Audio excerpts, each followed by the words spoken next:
l'histoire des Perrières est belle. Il y a là tous les ingrédients d'un conte.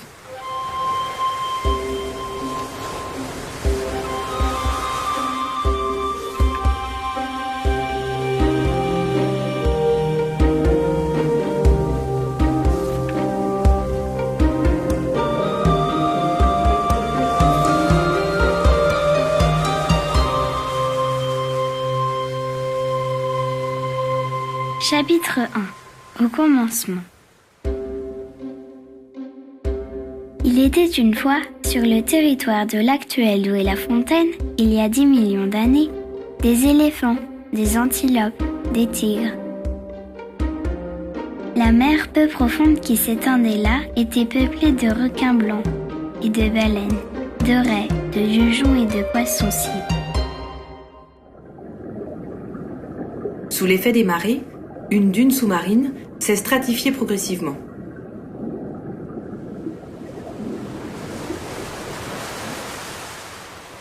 S'y sont agglomérés, avec un peu de sable, les restes de tous les animaux qui peuplaient l'endroit. Cette dune, dont on lit à l'œil nu les couches, constitue le gisement de cette roche qu'on appelle Falun. Chapitre 2. L'homme et le Falun.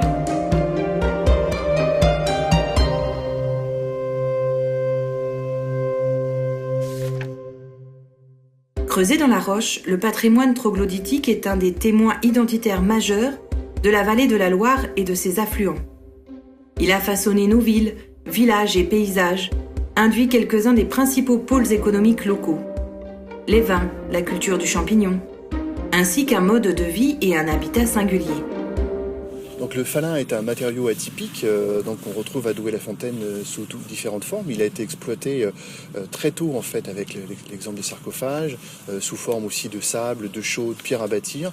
On le retrouve donc dans différents monuments. On retrouve tout d'abord les lieux d'extraction, les carrières, avec l'exemple nous sommes des arènes, site très très intéressant dont Rabelais parle notamment donc à la Renaissance au XVIe siècle. On retrouve les premiers textes qui évoquent la présence de ce lieu-là. Et puis le magnifique site aussi de Lola carolingienne qui a été édifié au Xe siècle. Dans la ville même de Douai-la-Fontaine, on trouve aussi beaucoup de traces du savoir-faire de nos ancêtres douaissins dans la mise en œuvre, l'utilisation du falun ou grison avec la réalisation d'hôtels particuliers, de maisons bourgeoises. On peut voir rue des Arènes par exemple, ou place Verdun, vraiment en cœur de ville. Chapitre 3. Les Perrières, lieux insolites.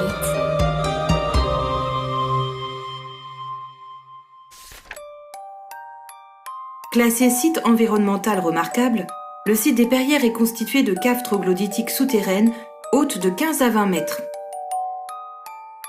Après avoir servi de champignonnière, d'habitat, les Perrières sont réhabilitées en site touristique dans les années 80, avec notamment un site d'hébergement d'exception. Un centre du patrimoine y est inauguré en 1989.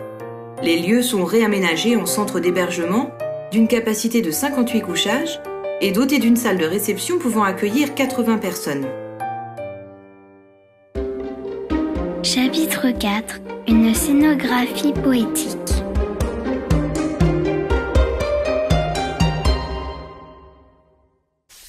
Aujourd'hui, le site des Perrières resplendit désormais d'un nouvel éclat grâce à la scénographie féerique créée par l'agence Lucilhomme, le mystère des Falins.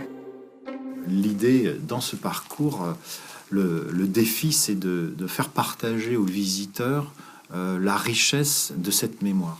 Donc au cours d'un circuit qui fait à peu près un petit kilomètre, on va découvrir ce qui existait ici il y a 10 millions d'années. Alors, c'est un parcours qui n'est pas didactique, mais qui contient quand même une véracité scientifique. On ne s'en éloignera jamais. Mais le but était de le faire partager d'une manière sensible et plutôt de parler au sens du visiteur plutôt qu'à son intellect. On n'est pas là dans un parcours qui sentirait l'ingénierie culturelle, mais on est plutôt dans une installation plastique qui tient d'ailleurs plus de la mise en scène de théâtre, dans un déambulatoire mis en scène à la manière d'une promenade théâtralisée plutôt que dans une approche muséographique. Chapitre 5. Le temps des travaux.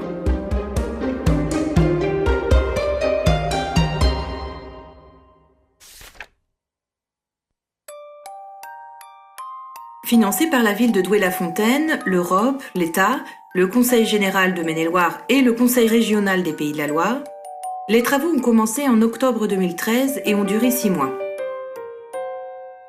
La ville a commandité l'architecte Patrick Brunel et l'agence Lucilum pour imaginer et orchestrer cet ouvrage.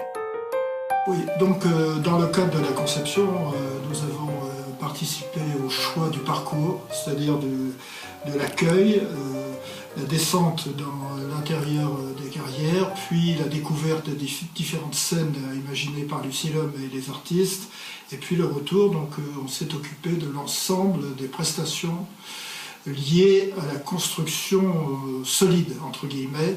Je ne me suis pas du tout occupé de ce qui est prestations artistiques et intellectuelles, c'est Lucilum qui a fait ce travail.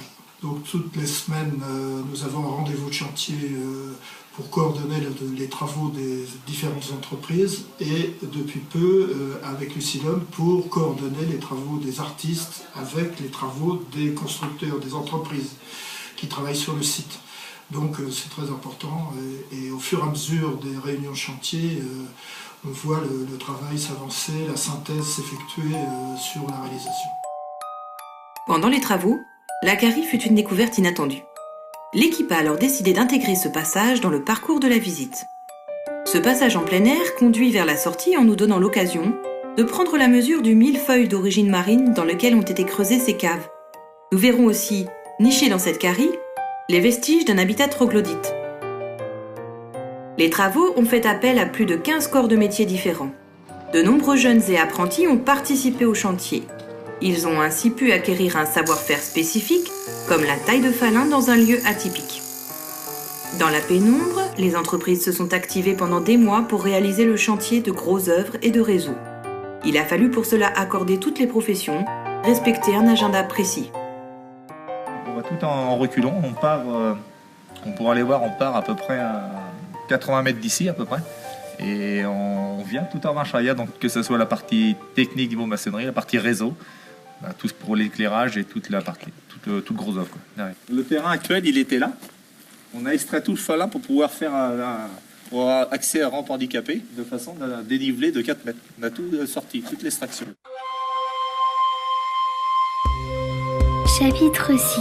Le mystère des falins se dévoile.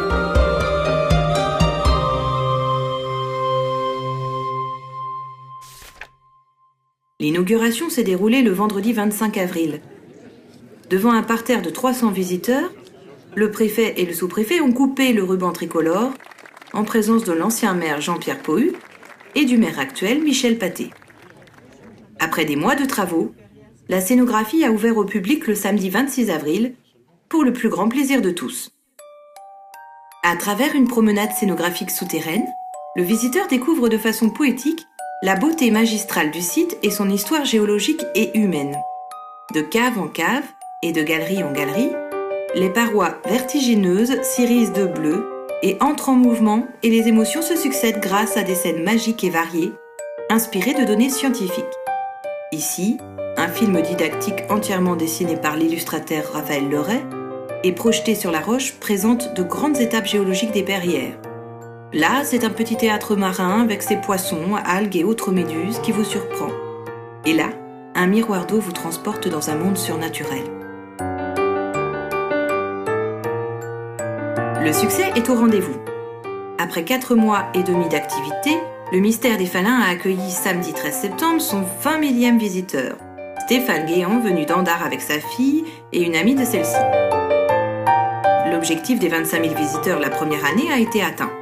La clientèle française représente 87% de la fréquentation, dont 44% du Maine-et-Loire.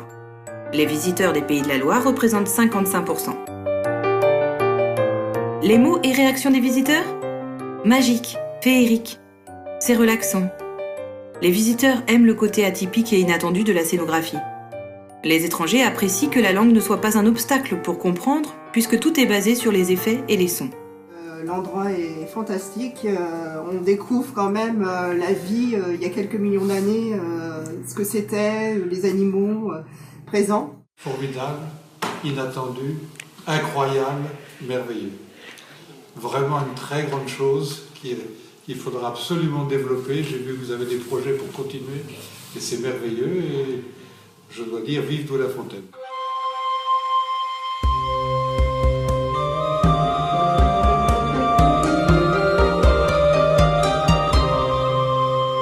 Chapitre 7. L'histoire continue. 2015, l'histoire continue. Le site a fermé ses portes fin octobre. Une première réunion de chantier a eu lieu le 30 octobre pour réunir toutes les entreprises. Dès le mois de novembre, les travaux ont démarré. Les créations artistiques se déroulent en atelier. Les projections d'illustrations sont réalisées en studio. La phase la plus importante des travaux aura lieu en janvier et février 2015, lors de l'installation des œuvres sur le site par les artistes. Écoutez, nous sommes ici dans une nouvelle série, nous sommes dans une continuité de galeries dont vous pouvez admirer la splendeur de ces caves. 2015 sera en effet l'ouverture de la deuxième phase du mystère des Falins, un doublement de la surface de visite, donc ce sera plus d'1 heure de visite potentielle, avec certainement dans cette deuxième partie une séquence beaucoup plus ludique que la première. Nous aurons, à travers ce cheminement, nous découvrirons la flore, la faune du Miocène, nous y croiserons les requins, les baleines, toutes sortes de fossiles, et puis, tout en cheminement, nous serons amenés à rentrer tel Jonas au cœur même d'une baleine fossilisée. Je pense que ceci sera très impressionnant pour les enfants. Et puis, au cours du cheminement, nous allons continuer à découvrir comment s'est composé notre falin, c'est-à-dire que nous allons rencontrer et découvrir à travers de très belles images la fossilisation des oursins, des bryozoaires qui ont constitué l'essence même de notre falin. Et puis au terme de cette visite, là nous irons à la rencontre plutôt des humains, le travail de l'homme à travers ces caves, puisque c'est quand même ce travail qu'il faut mettre à l'honneur, c'est nos carriers à Douai-la-Fontaine qui de leurs mains ont constitué ces galeries exceptionnelles, uniques en France, qui, je pense, retiendront vos meilleurs souvenirs de notre visite dans ce mystère des Falins. L'histoire des Perrières est belle. Vous aussi, venez découvrir la magie de ces lieux. Venez retrouver la suite de l'histoire à partir du samedi 4 avril